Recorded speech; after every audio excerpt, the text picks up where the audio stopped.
廣東話 Today we're going to learn some practical Cantonese, part 1 of Lost and Found. So subscribe to my channel if you haven't. 唔見咗 Normally we use that to say, oh, I lost something. 唔見咗 唔見咗 Something that's missing. And if you're looking for it, you can say 我揾緊我揾緊我揾緊 If you cannot find it, you're going to say 揾唔到揾唔到揾唔到 And then you're going to ask questions to see if anyone else has found it.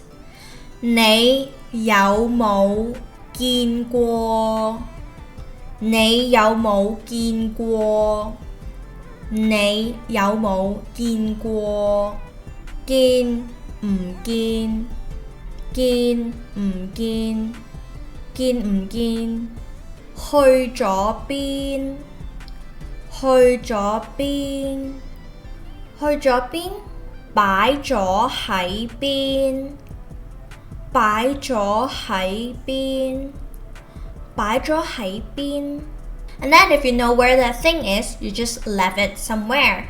You're going to say 漏咗喺漏咗喺漏咗喺 Let me explain this phrase furthermore.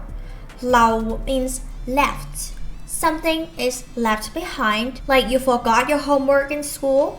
Remember our last episode? We talked about past tense. 咗 is the past tense. I left my homework in school.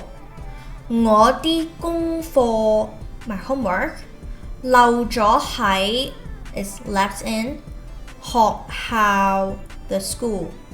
我啲功課漏咗喺學校。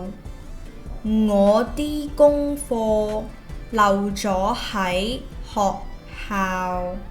Other than losing an object, you can also be lost.